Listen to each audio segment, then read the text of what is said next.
All right, this is Calibos, and we are playing Planescape Torment. So let's talk to this Montague. Greetings, and to thee, Sir Hale, what dost thou wish of me? We've had some questions. Yes, who are you? I am named Montague, factotum of the Sensates. Factotum? Verily, sir, member if thou like. You said Sensates. Verily, sir, the Society of Sensation, a faction of Sigil, sir, the largest. Should thou wish to learn more of the Sensates, speak with Splinter. Thou shalt find him just inside the entrance of this building. What are you doing here? I work as an assistant for one of the faction's administrators. Though more often now than in the past, I found myself perplexed by one of life's strange ways, such as problems of the feminine variety. What is the problem exactly? I don't know what's bothering her. I've tried to cheer up. I don't know what could be the matter. How are things between you two? Other than this bout of discontent and humdrums, everything is splendid.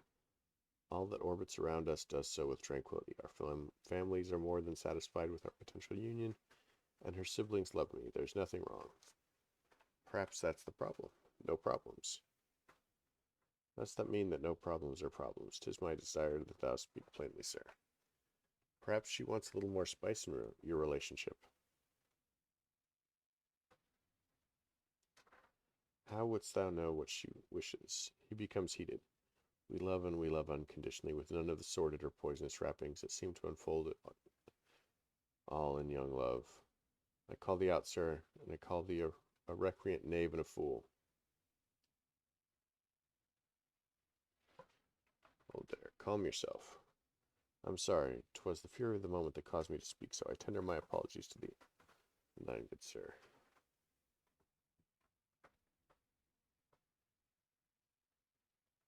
Um,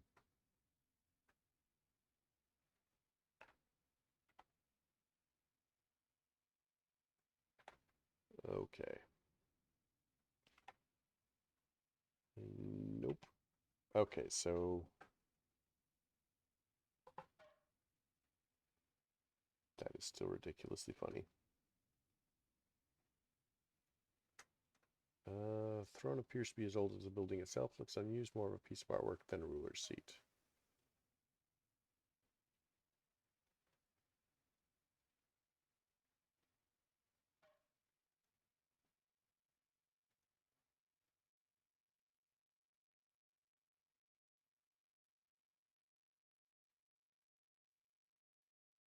Um, where is she?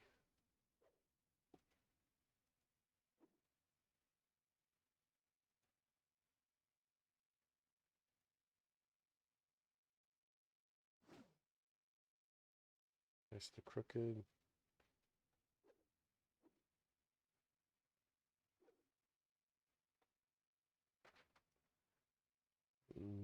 This squat, hunched old man still has the broad shoulders and scarred, calloused hands of a worker warrior. An aura of weary despair seems to hang about him. He appears to be giving a lecture at the moment.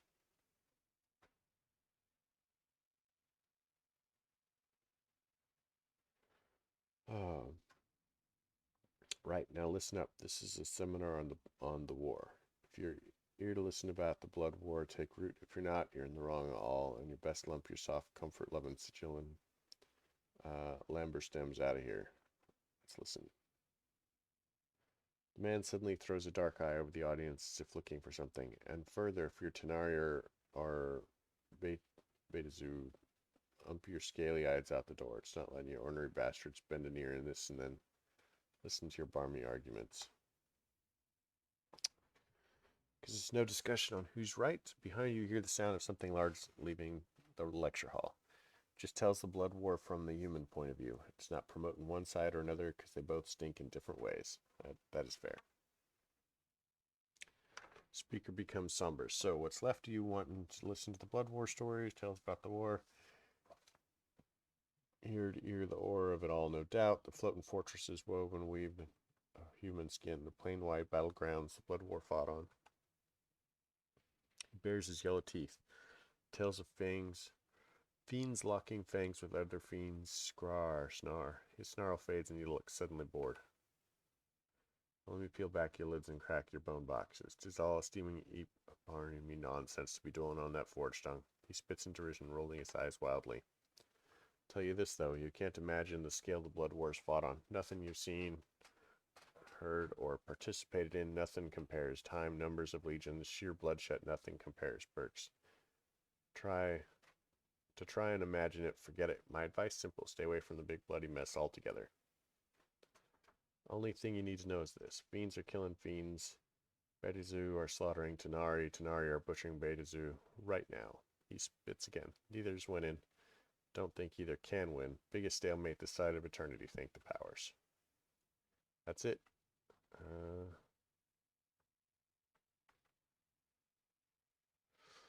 little more on the Blood War itself. If it were to boil it down to be this, the Blood War's been going on damn near forever and will keep going on until damn near forever itself gets penned in the Dead Book.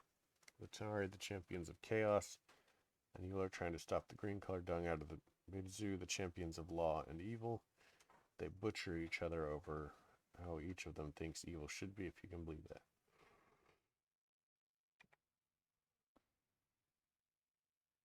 What do you think would happen if someone stopped the Blood War? You can't make any piking difference in the war. It's too sodden big. You're a stone, a pebble in an ocean that's a pebble in another ocean, which is a pebble in another ocean, so on and so forth, till the stench cows come home. As a pebble, your goal is not to be noticed and to sink to the bottom with the rest of the dregs. Go on. If you could make a difference, which you can't, you shouldn't try, because then the planes would tumble down. The planes would tumble down? The Blood Wars is like a big bloody support beam propping up the planes. Kick it down, and a lot of the planes come tumbling down with it. A lot of baggage rests on the back of the war. He suddenly brays like a donkey, laughing bitterly. The biggest, nastiest pack animals on the planet. Besides, as some say, war's great for business. He laughs hollowly and looks as if he could suddenly cry. Never mind that. Other question?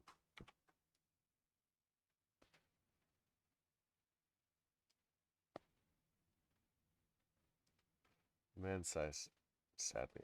Listen, Cutter, I'm no priest, nor would I want to be one, but hear this. Keep evil out of your heart. When you die with evil in your heart, your spirit falls into the lower planes, where you become a petitioner. Go on. Any guess as to what happens then? Petitioners in the Abyss and Baator get twisted into foot soldiers. They get to fight in a blood war for all eternity. He chuckles, shaking his head. So that's the dark ways. The dark as to why the Betazu and the Tanari try and corrupt all they touch, because they need more troops. Eat this. Keep evil far from your heart.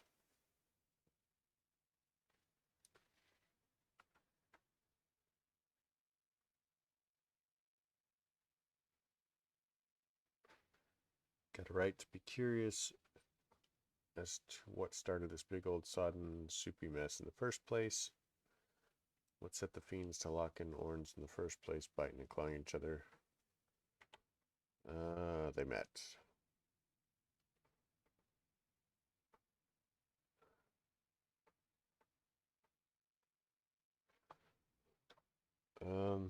It's that simple. Pike that. Imagine two drunken priests who believe each knows the only way to live. Now make those priests ripped with scales and fangs and horns and a cruel streak 7 leagues wide. Put them in an itty-bitty sodding cell, and you have a good idea of why that's the love that can spring forth. Aye, there you have it, the origin of Blood War.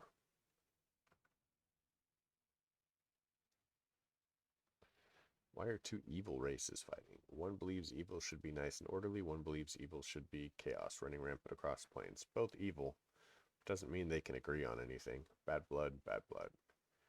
Each wants to exterminate the other, so only their brand of evil remains. They hate each other like...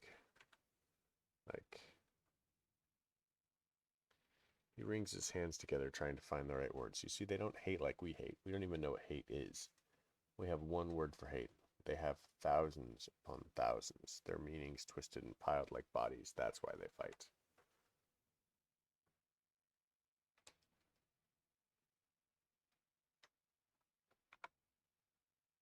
Alright, let me give you one example of what meat means to them. They'll get some mean-spirited mortal mercenaries together, maybe drop a few million strong. Let them slaughter each other for no real reason at all. Pointless battle over some powers-forsaken piece of land. Guess where all of those souls go? Their souls sink into the planes of evil they fight on, where they can be ripped from the soup of the plane and set to fight again as lemurs or manes or whatever the piking sods those fiendish dung heaps become.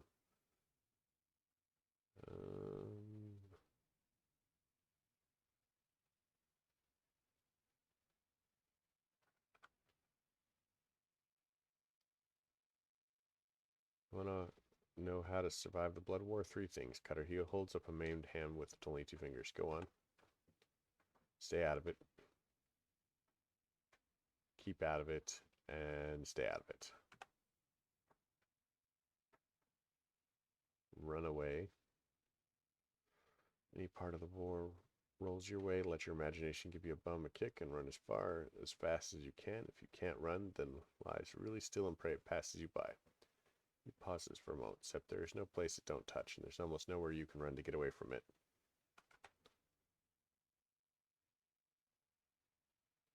There's nowhere to run. Why aren't there fiends fighting in Sigil? Now, Cutter, look, they have fought here a few times. Sometimes we get a little spillover from the blood war. Our Lady of Pain, bless her steel-ridden heart, puts out the fires. Some of the time. He sneers there's been times, some horrifying drizzle on yourself, you're so sodding scared times, when they're smashed and burnt and clawed their way through the whole sodding steam blocks in Sigil before she decides to clean house.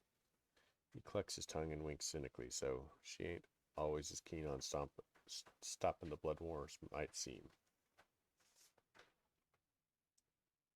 Why don't the fiends just take Sigil? He laughs, but it turns into a sputtering cough. Don't get me wrong now, both the Tanari and the Biduzu want Sigil fierce. 'Tis the most precious staging ground in the piking multiverse. The cage is the city of doors and connects everywhere. You can't ignore it. And if you're serving in the blood war and want to win, you've got to have it. 'Tis just the fiends aren't going to get it, while the lady's in charge, says all. She's tough as nails. Her blades will cut you deeper than any fiend's fang. And that knots the fiend's stems like you wouldn't believe. One quiet lady, her hands tucked in her sleeves, holding back the blood war all by herself.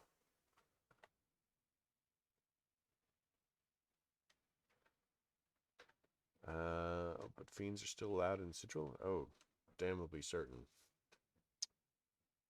They can't brawl in the streets too much, so it's neutral ground. Sigil allows them to rattle their bone boxes without trying to murder each other. Sometimes they'll chat it up with each other ear.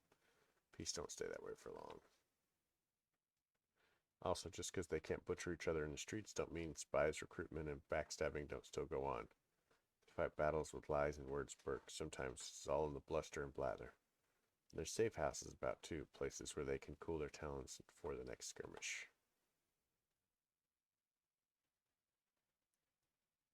And they like to recruit here too, looking for boys fresh off the plains with greed in their heart to make part of their glorious army.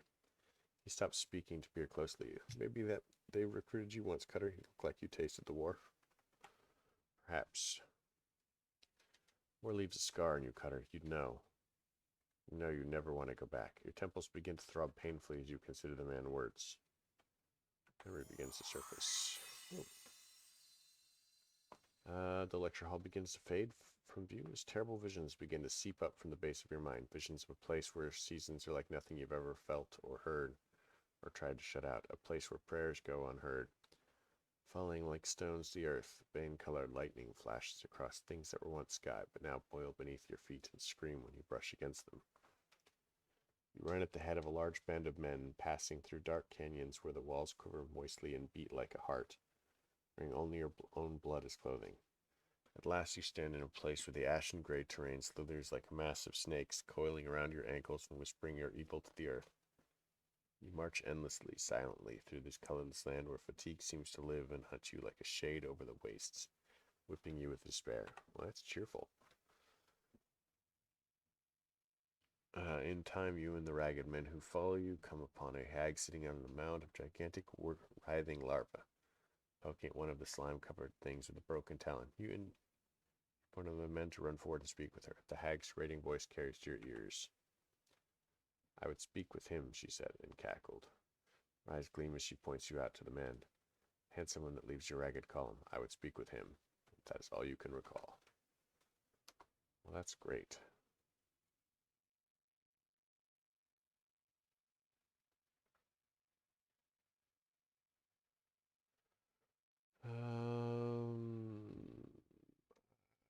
I think that's good.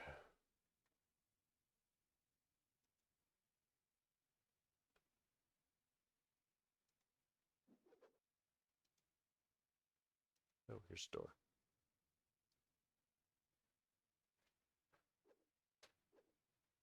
Warriors in training.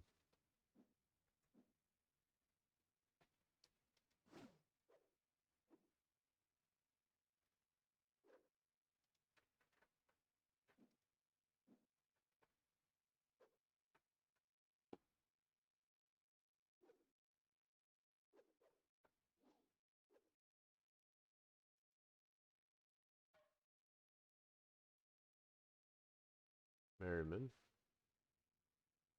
This man looks like a bitter cantankerous old codger. His mouth is twisted into a frown that becomes even more severe. He notices you coming his way. Merriman, my name may be, but Mary, I am not. Off with you, young one. No time for the likes of you. He goes into a fit of coughing from the exertion of shooing you away. So, okay, let's not talk to him then.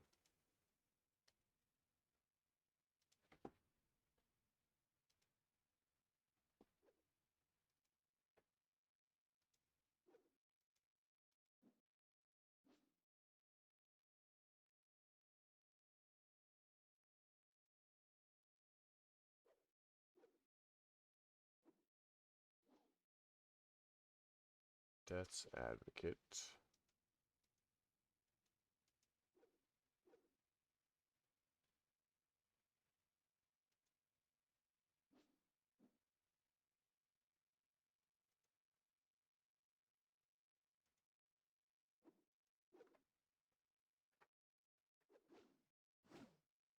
Thief in training. Ooh.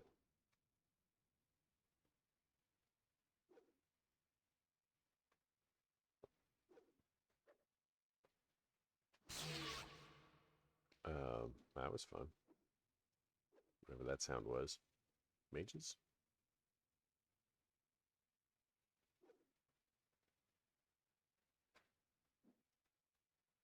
Oh, it's Jumble Murder Sense.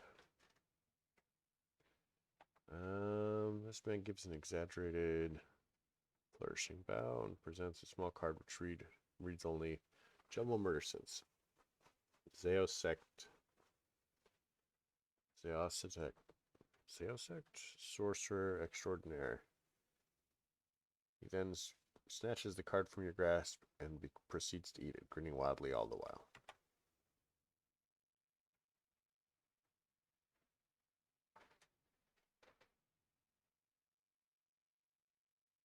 Are you mute? Is that why you won't answer me?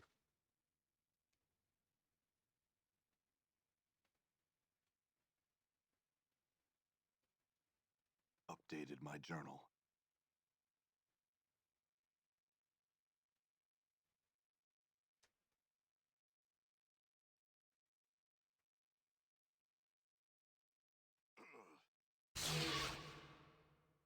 Well, that was perhaps a bad choice.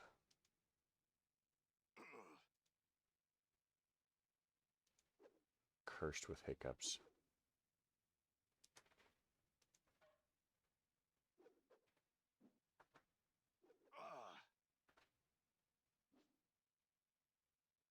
We never did find what's her name.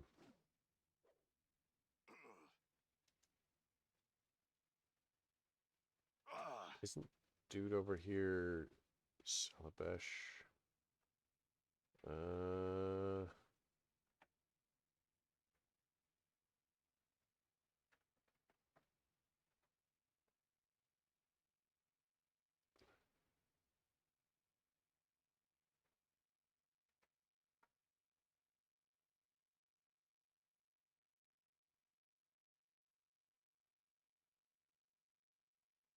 Perhaps you're just worried that your curses aren't good enough to best him anymore.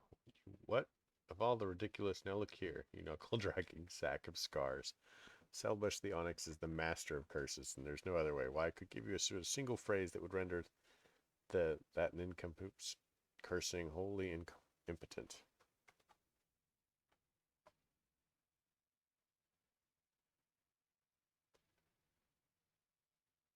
Updated my journal. Let's go do this. I'm gone.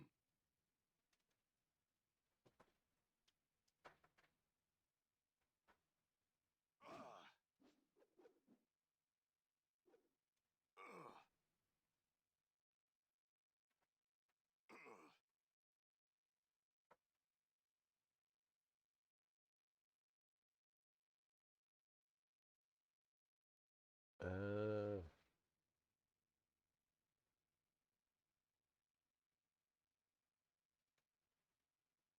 he opens his mouth to retaliate with another curse of his own, only to realize he has no voice. Salvish's curse is removed Jumble's ability to speak, thereby destroying his ability to curse others. He clutches his throat, panic welling in his eyes.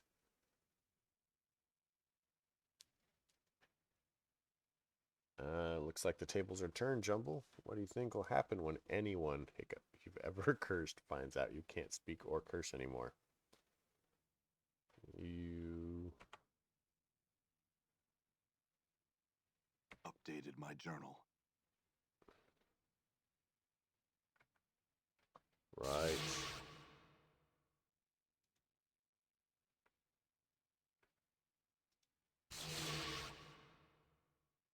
Okay. Well, I wonder if I get to use that phrase on other people.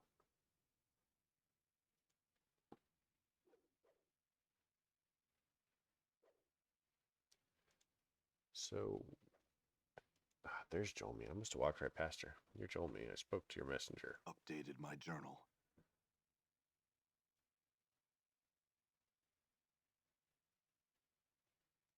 But why?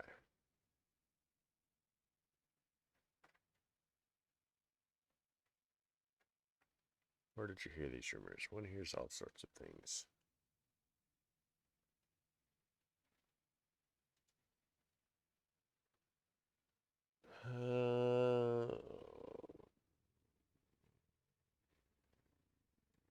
Sure.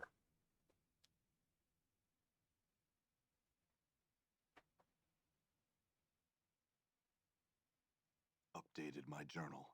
Okay. Well, that was easy money. I wonder if I could do that again.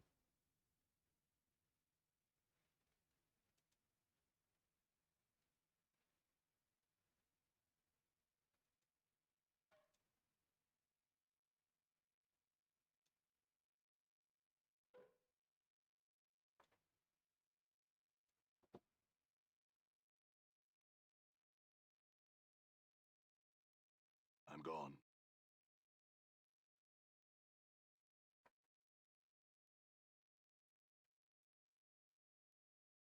Let's continue off this way. Dangerous down below. That sounds like my kind of place. Malmainer.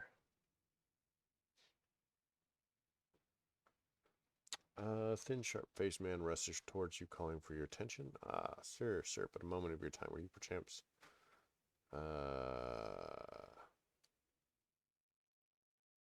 Yes, sir, seem to have offended the man. I commissioned a hot-blooded fool to make me a costume, but he's thrown me out of his shop and won't let speak. What have I done to deserve such treatment? Nothing. I say I was a patron. It is his duty to serve me. That foolish. Oh, yes, you. Could I beg of you to enter the place and fetch my costume for me, sir? I have a masquerade to go to, and I have not had time to commission another tailor. I'll do it, but not for free.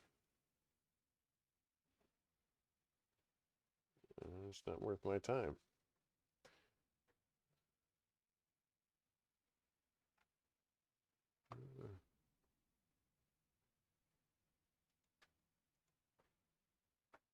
Let's go talk to this tailor.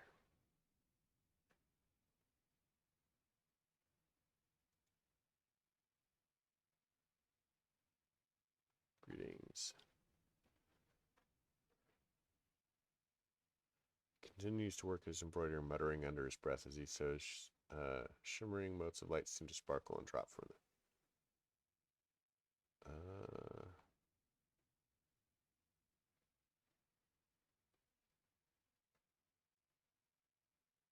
Wait quietly. Last, he sets down the embroidery. I mean, he seemed like he was doing magic, so. Before you can speak, however, he suddenly picks up another item, sits to work on it. Wait some more. Greetings, I am Goncalves. Goncalves? Now, what is it you wanted to see me about?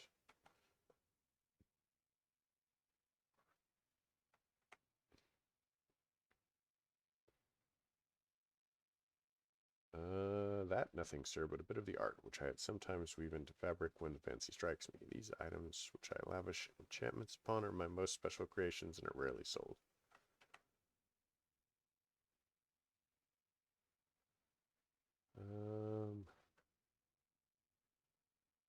Flitting shadow.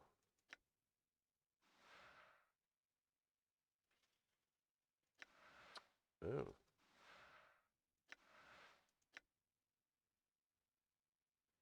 So, maybe not me, but her.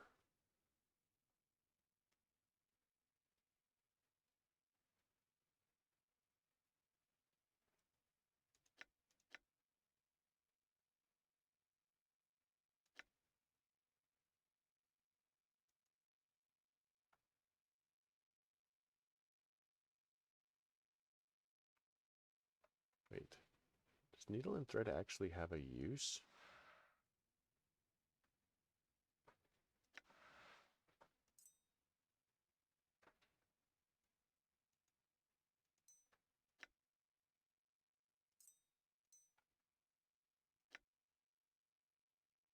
That would be weird. All right.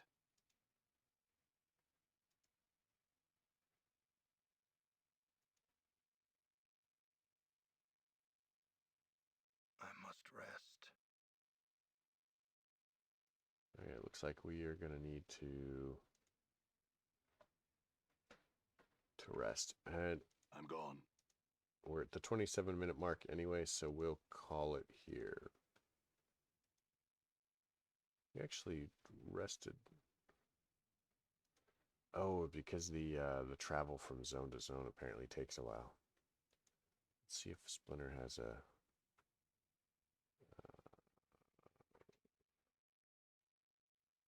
somewhere I can rest.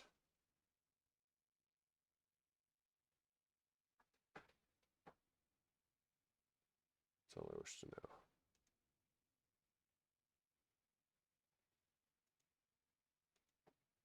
All right, so we'll call it here. Hope you enjoyed this episode. If you did, leave me a like. If you didn't, don't.